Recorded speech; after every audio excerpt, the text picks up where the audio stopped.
are also going to continue with our lecture, and we are going to continue from the different types of tissues that we have said before. If you can remember, we have made mention that we have about 4 types of body tissues, right? We have made mention about the, which one? Muscle tissue, then nervous tissue, then connective tissue, then epithelial tissue. So we have 4 types of tissues. And so we are going to also discuss, we have already discussed the epithelial tissue, right? What we will now continue to discuss is the connective tissue. So connective tissue, from the name connect, when you hear the word connective, that means it connects, right? Yes, of course. So connective tissue is a kind of tissue that connects other tissues together. So it supports, it binds, it connects. All these are synonymous. So connective tissue is a kind of tissue that connects other tissues in our own body. So we have different constituents of this connective tissue. It is divided into 3 major parts. We have what we call true connective tissue. You get my point? What do you mean by true connective tissue? That means it is the actual, the proper kind of connective tissue. That is why it is called connective tissue. It is called true connective tissue. This true connective tissue is divided into what you call loose connective tissue and dense connective tissue. So that means under this true connective tissue, we also have further divisions of this true connective tissue. We have loose connective tissue, we have also dense connective tissue. From the word loose, that means the connective tissue there is not all that packed together. It is very loose, And then the dense one, that means it is compacted, it has a lot of fibers. You see, what is making up the connective tissue is the combination of 2 major things. What we call connective tissue fibers, connective tissue cells, and connective tissue matrix. So we have 3 constituents of the connective tissue.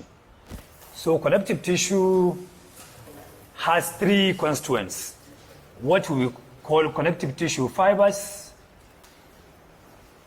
connective tissue cells, and connective tissue matrix. These are the 3 constituents of the connective tissue. Connective tissue fibers are made up of 3 different kinds of fibers. We have what we call collagen fibers. You get it? We also have what we call elastic fibers. And then we also have what we call reticular fibers. So we have 3 different categories of connective tissue fibers: collagen fibers, elastic fibers, and reticular fibers. These are the 3 different categories of fibers that constitute the connective tissue fibers. And the absence or presence of a particular fiber in a connective tissue, it is what is given that connective tissue its own name.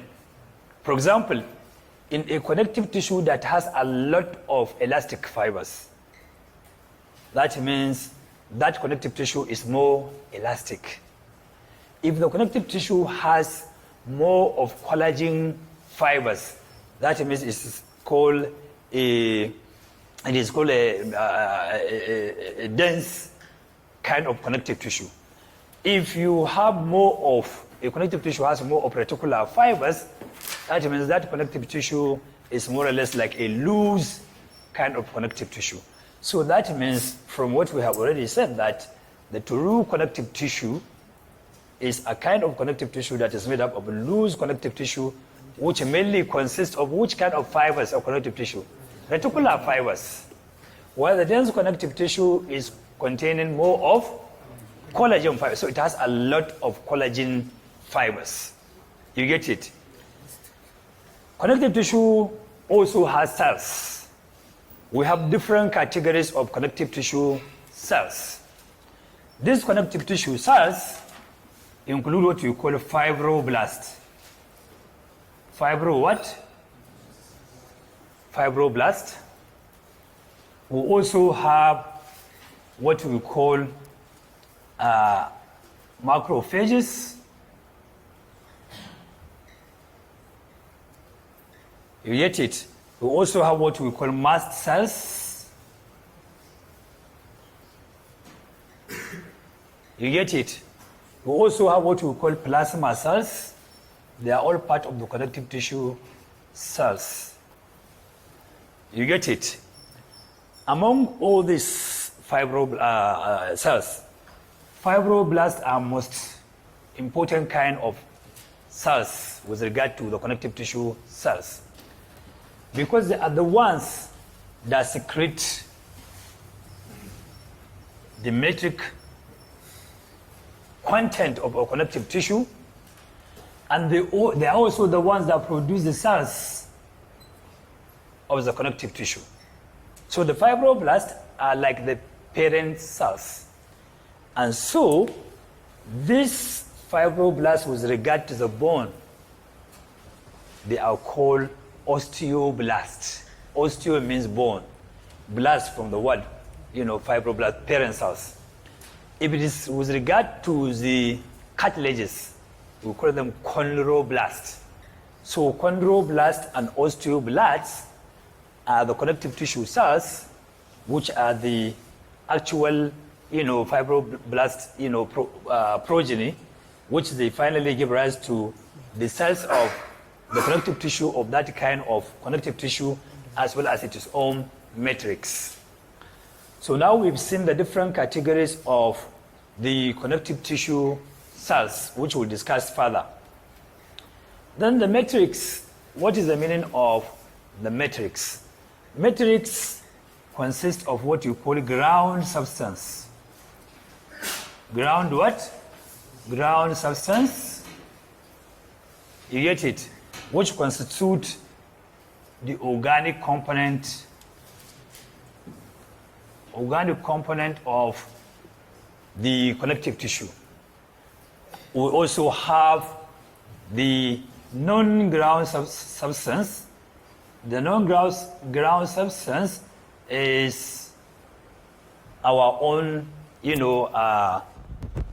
salts, the connective tissue salts, the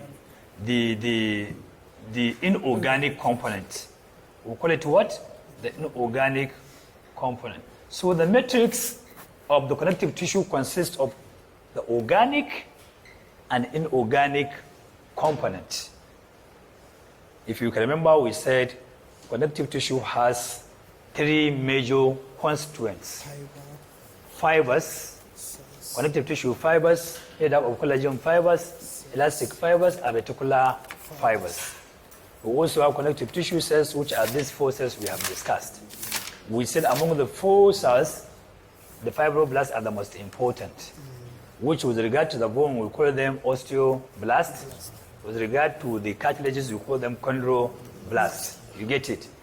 And so the matrix, we said, constitutes of two things, organic and inorganic component.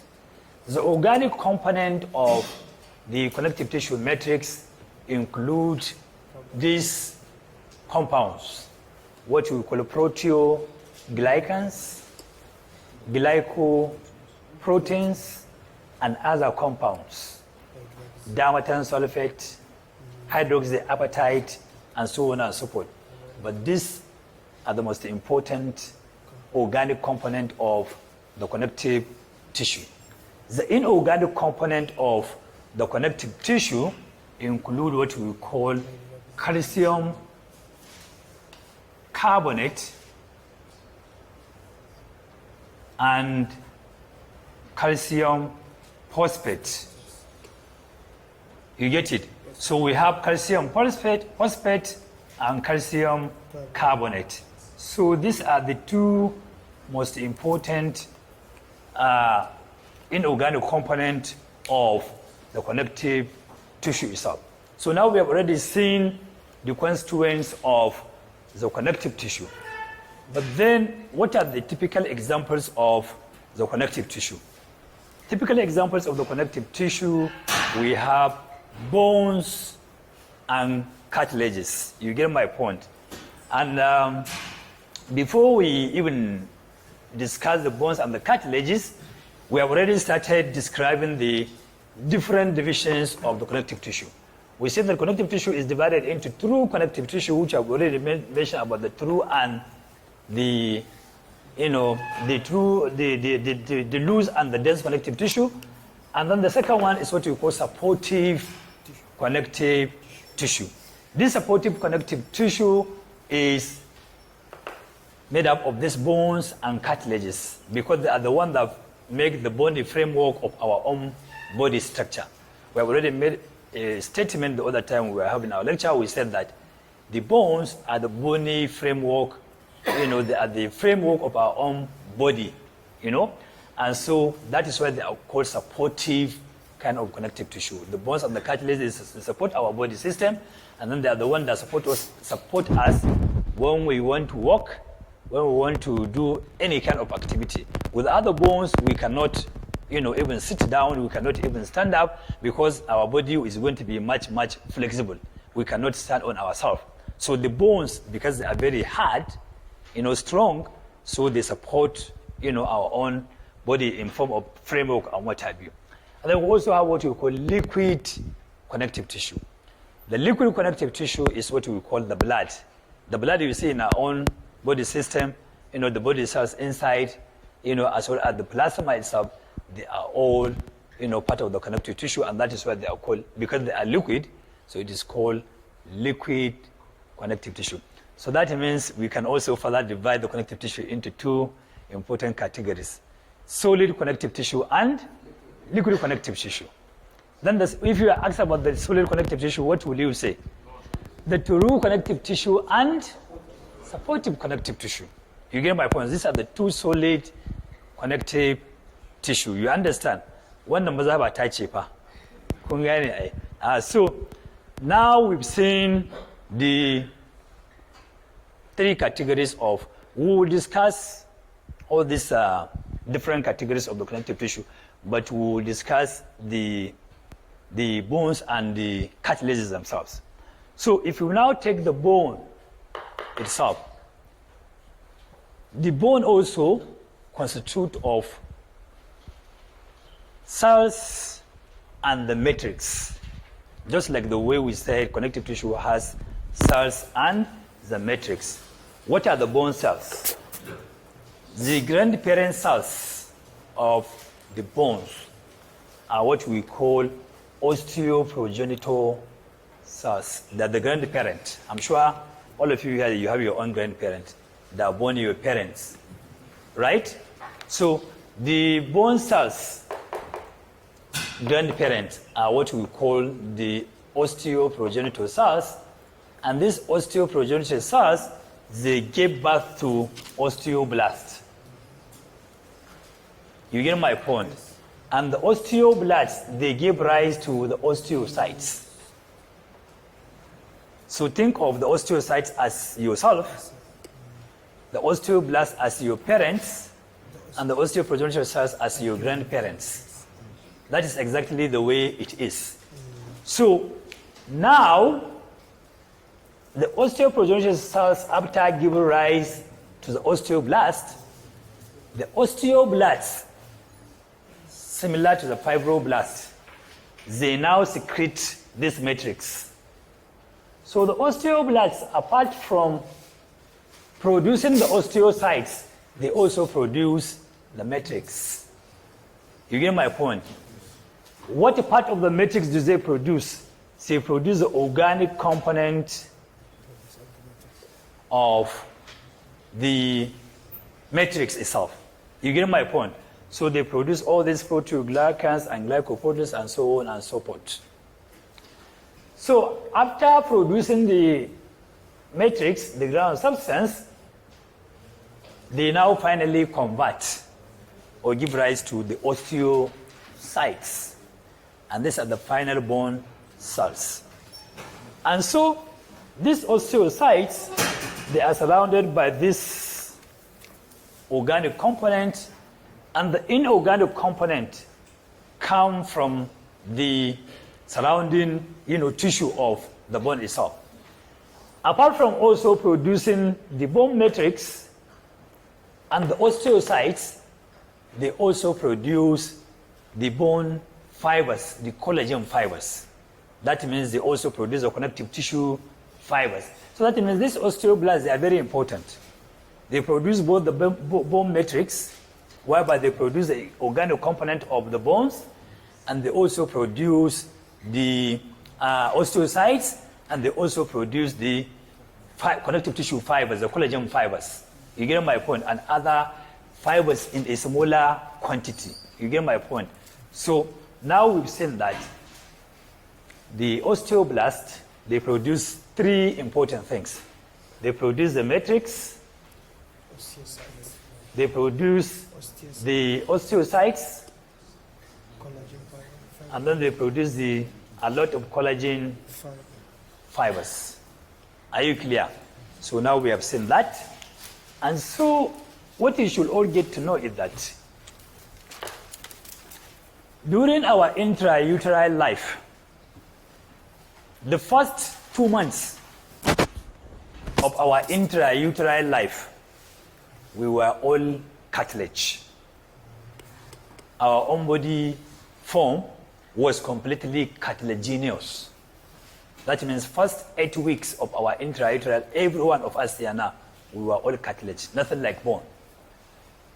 Till now, that embryo will be bone, nothing bony in it, only flexible. It is very flexible like that, like a toy, very small and very flexible and very soft and what have you. It is after that 8 week, that means in the 9th week of our intrauterine life, that is when the ossification process begins. We have already made mention the meaning of ossification and calcification.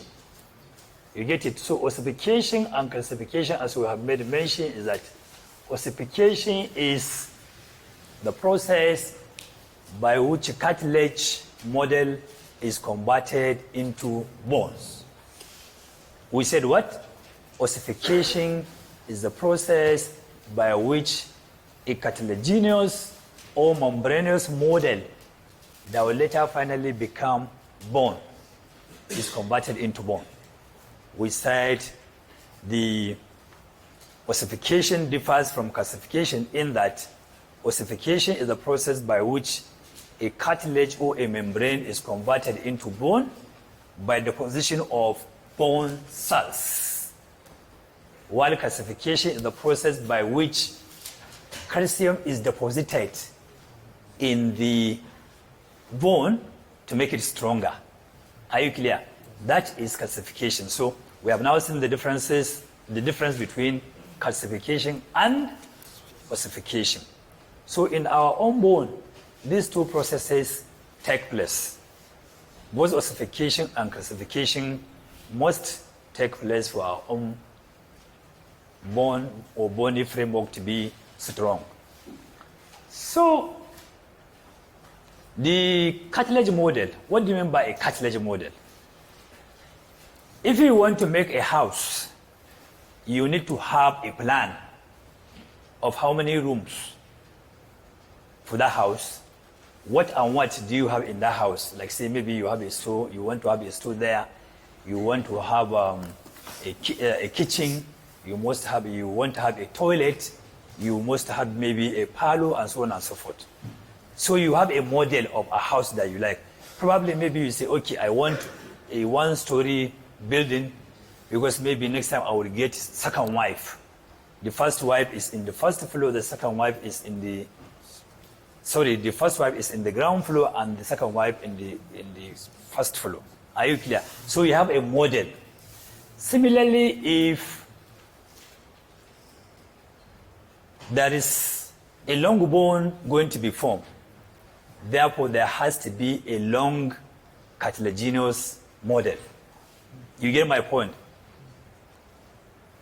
If you are going to have a short bone that is going to be formed, that means there has to be a short cartilage model. I don't know that you understand my point.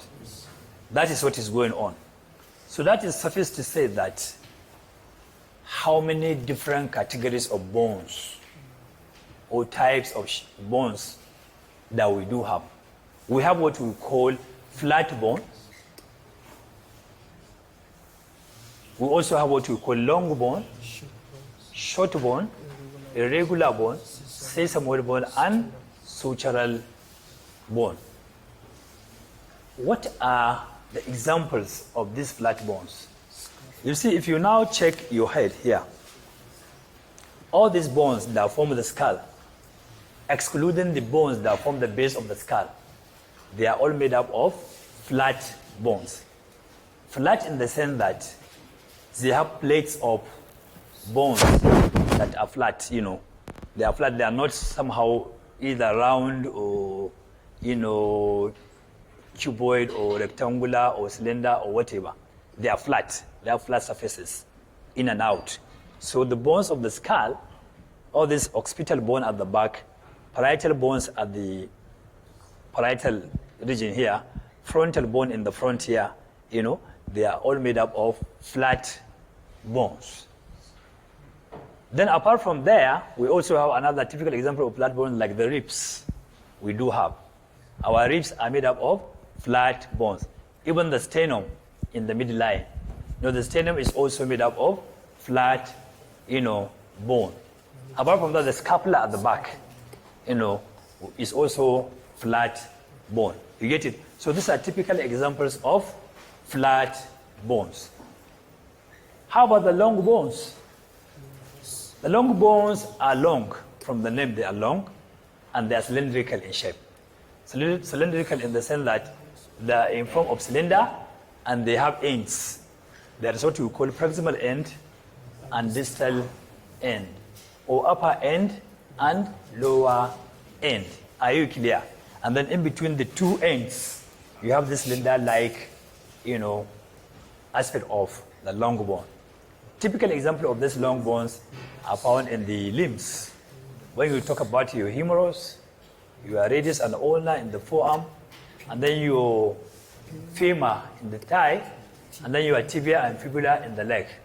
All these are typical examples of long bones, including your metacarpal bones. They are also long bones. Similarly, the metatarsal bones in the feet, they are all typical examples of long bones. Somebody will just argue that you say long bones, but these bones in the hand, they are short. They are shorter than this. We are talking about the shape itself. You know, they are cylindrical and long. You know, even though when you compare the size of this metacarpal and the metatarsal, they are not as long as this femur and the humerus. But they are long bones because they satisfy these two divisions, or they satisfy the explanation we made. The long bone, it has ends, upper and lower ends, or proximal and distal ends, and then in between you have the cylindrical kind of, you know, structure, and that is why they are called long bones. We also have short bones. These short bones, typical example of these short bones, they are the carpal bones. When you look at the wrist bones here, you know, in the wrist there are about eight carpal bones. We have 7 tarsal bones. All these carpal bones, you know, they are in the wrist joint, in the wrist, and then the tarsal bones, they are in the, you know, feet. There are 7 there, and so with the example of these short bones. When you now talk about the irregular bones, they are named irregular because they do not fit into these 3, you know, classes of the bones. They are neither short, nor long, nor flat. And that is why they are called irregular, because you cannot say these are, you know, long or short or flat or whatever. and even their own orientation and shape is irregular. Typical example of this is what you call the hip joint. If you look at the hip joint, what you call the hip bone, not the hip joint, the hip bone itself, the pelvic bone, what you call the innominate bone. We call it what? Innominate, which is the same as the hip bone, which is also the same as the pelvic bone. So it has three names: innominate, hip, and pelvic. This is an irregular kind of bone. Apart from that one, our vertebral bones, if you can remember, we have already made mention, we have about 32 to 33 or 34 pairs of, 32 to 33 or 34 vertebral bones. All these are our cervical bones, our thoracic bones, lumbar bones, sacral bones, and the coccygeal bones. They are all examples of irregular kind of bones. So now we've seen these examples of these bones, and again, we also have what we call sesamoid. Sesamoid, I don't know, some of you that are from the village, that's what we call sesame seed. Riɗi, kantu, you get my point. That riɗi, we call it sesame seed. Sesame seed. It is from the word sesame, sesamoid. That means sesame-like. So it means it looks like the sesame seed shape. So these sesamoid bones, they are found in our limbs. If you now check the knee joint here, that's what we call patella. Patella is the largest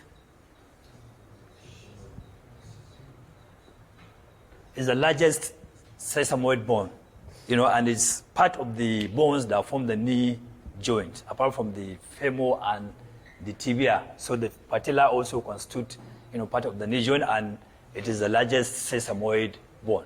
Apart from this patella that constitute part of the bones that form the knee joint, we also have two sesamoid bones, Some of them, two of them, they are in our thumb, and the two of them also, they are under our big toe. So they are just serving as like a tire while we are moving, or when we are walking, to pad, the base of the big toe, especially the big toe itself. And even on the thumb, at times they can be found in the thumb, but mostly they are found in the big toes of our feet, to pad the underneath of our big toe. So they are there, so we call them sesamoid because they are that shape. We also have what we call sutural bones. Sutural bones, in our own skull, we have these flat bones uniting together to form the skull itself. But in between the sutures, there are some bones in there. For example, if we now draw something like this, this is a suture, and this is parietal bone, and this is also parietal bone. This is the superior aspect of your head if I remove the skin, and so you will see the parietal bone, the right one, and the left one, and this is the suture in the middle line. But toward the frontal side, you have another suture here, another suture here. So in between, this is what we call the sagittal suture. You get it? And here it is our own coronal suture. And so in between this, you may have some bones. In between this bregma, this area where three suture unite, we call it what? We call it bregma. You get it? So here in the bregma, you may have some pieces of bones. And so if these pieces of bones are found in between the sutures, that is what we call sutural bones. Sutural what? Sutural bones. And so these are the different categories of bones that with regard to their own shape, and or size.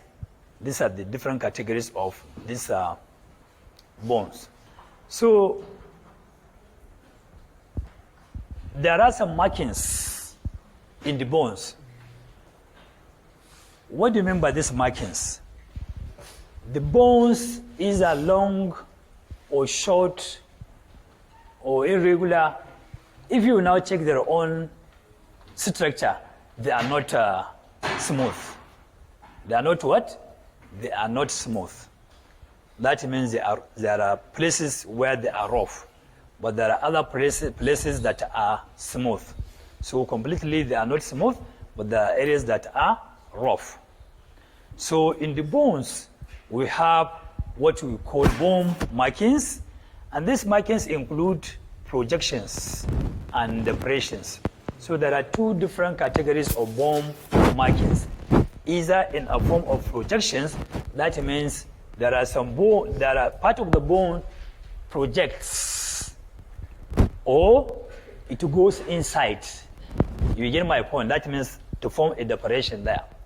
So we have different categories of projections. These projections on the bones, they are of different varieties. There is what we call tuberosity. On the humerus, that's what we call deltoid tuberosity. This deltoid tuberosity, the area there is a raised, round area. We said it's a raised, round area and rough. So it gives attachment to a muscle. Wherever you see a tuberosity, it is a projection on that bone that is a little bit round and rough. So we now call it a tuberosity.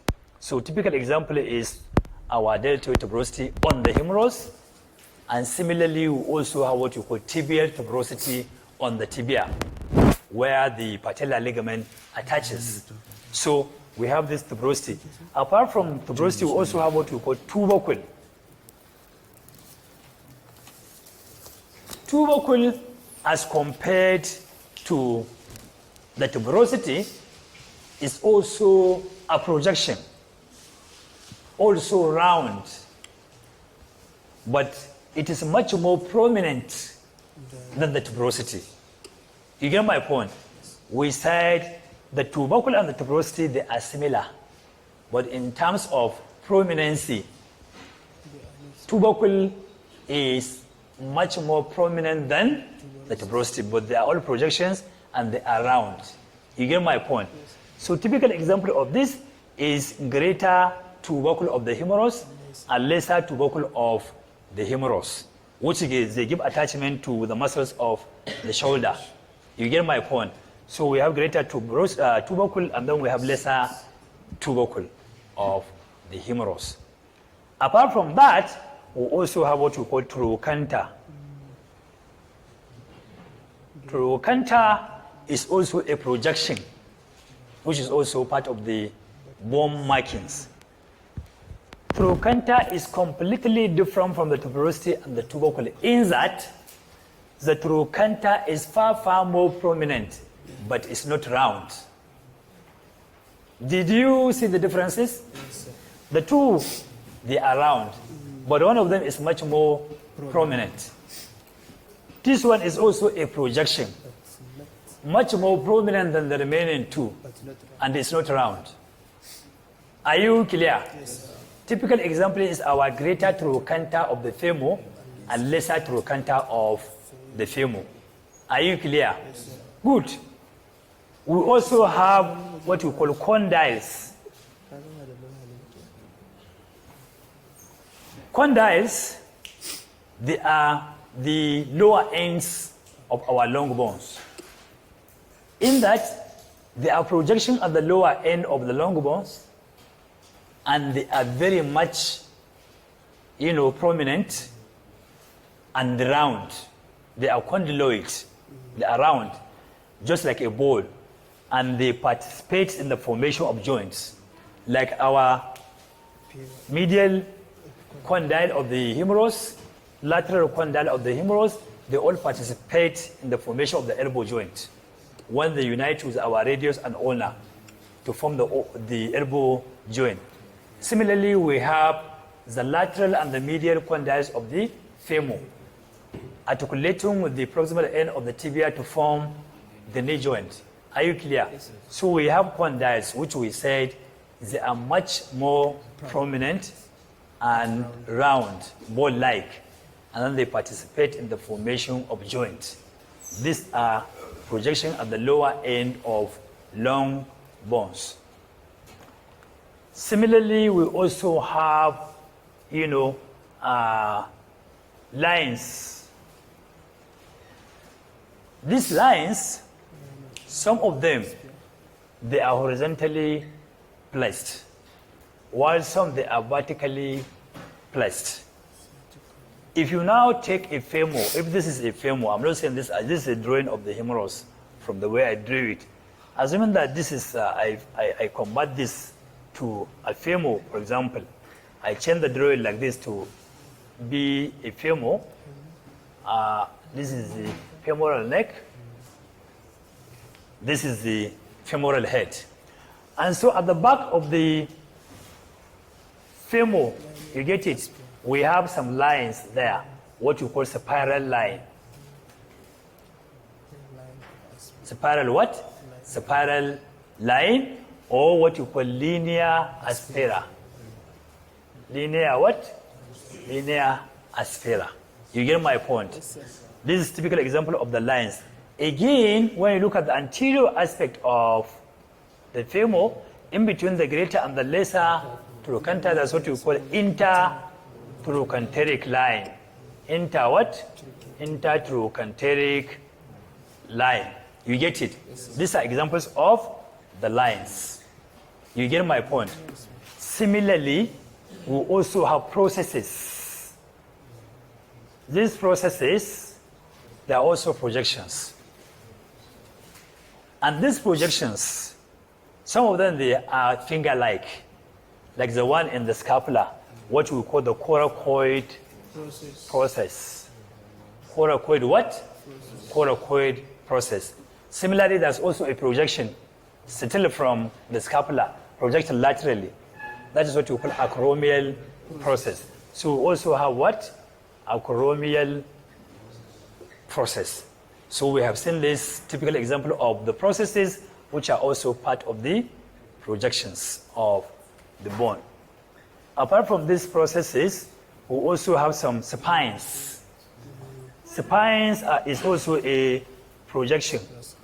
These projections, these spines, they can also project, horizontally, like at the back of the scapula, there is a scapular spine.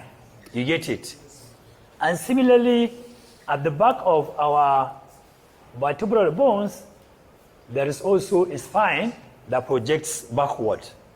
And that's what we call vertebral spine. You get it? All these are projections. So some they can project backward and horizontal like that. Some they can project backward and, in a straight manner like this. That is the vertebral spine, for example. And we also have this, our scapular spine. So these are some of the projections that you people can notice in, I think I've not exhausted most of the, projections, but they're there. There are some that probably maybe I might have skipped. When we come to the depressions, these are also bone markings. These depressions, if you now look at, if I convert this one to humerus again, like this, there is what we call intertubercular sulcus in between the greater and the lesser tubercles of the humerus. And so this intertubercular sulcus is also a depression. Some of the textbooks, they will say intertubercular groove. So the groove of a sulcus is the same. You understand? And so we have this as an example. And also, if you now check the scapula at the back here, there is a shallow depression above the spine, what we call supraspinatus fossa. Below, there's also another concavity, that is what we call infraspinatus spinous fossa. These are part of the bone markings. They are all depressions. You get it? So also we have so many fossae in our own body apart from this that we have given. You get it? Yes. At the back of the humerus, there is also what you call a radial groove. That one too is part of the, example of the depression. They are there in multiples in our own human body. But then I was just trying to give you typical places where we can have these projections or depressions. Now we have seen that. How does a bone grow? You see, without the bone growing, we cannot grow, can we? No. We cannot. Previously, we were just very short babies or children. But later on, we started growing. And what is given all this length is the growth of our bones. Two different categories of growth take place in the bone. That's what we call oppositional growth, and that's what we call interstitial growth of a bone or a cartilage. So either a cartilage or a bone, they grow in these two types of growth. Oppositional in the sense that if this is a long bone, for example, this is a long bone, and this is the proximal end, and this is the distal end. And so I now make a cross-section of this. And then I look at it from above. So if I look at it from, I'm going to see something like this. You see long bones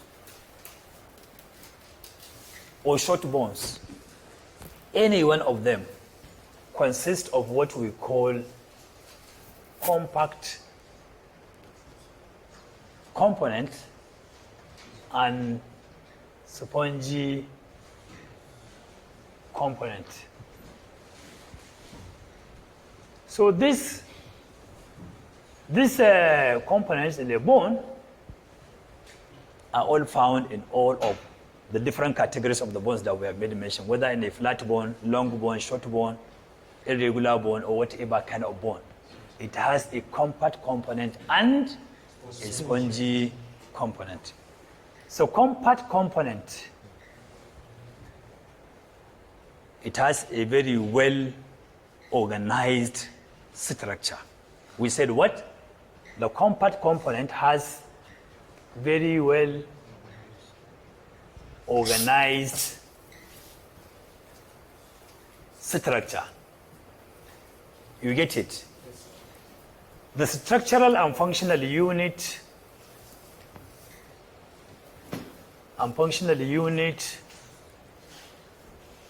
of a bone is what we call habitation system.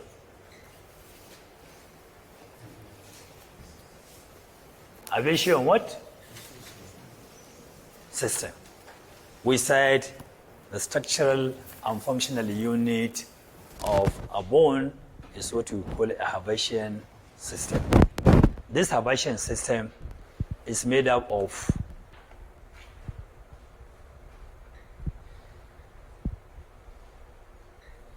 rings of cylinder like bony structures with a canal in the center.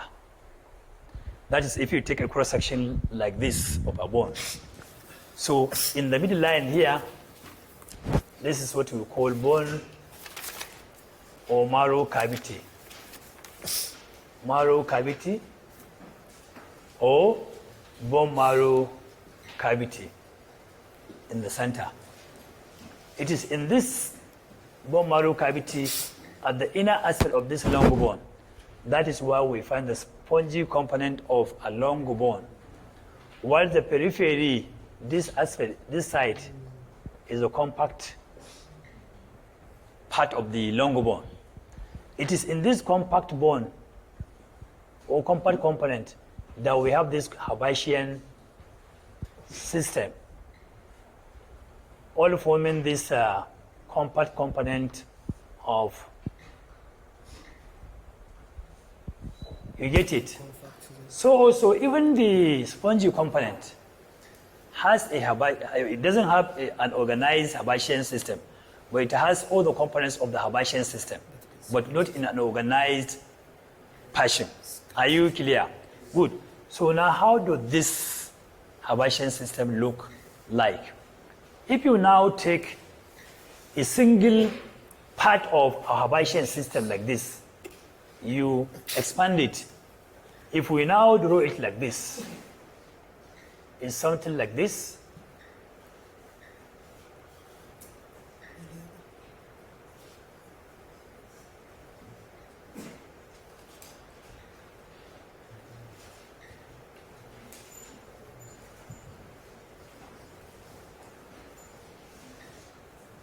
Something like this. So it's like one cylinder inside another cylinder, inside another cylinder, inside another cylinder.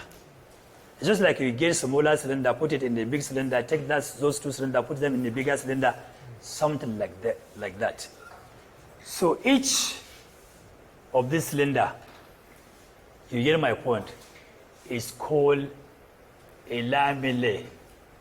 A lamella. Plural lamellae. You get my point. And each of these lamella is a cylinder itself, single cylinder like this. So you have another cylinder going inside, like this. You have another one going inside. So you have several lamellae. Each of these lamella consists of this osteoblast inside, consists of osteocytes, collagen fibers, and this bone matrix in each of these lamellae. Are you clear? And so the collagen fibers of one lamella, if this is one cylinder like this, one lamella like this, it is on collagen fibers.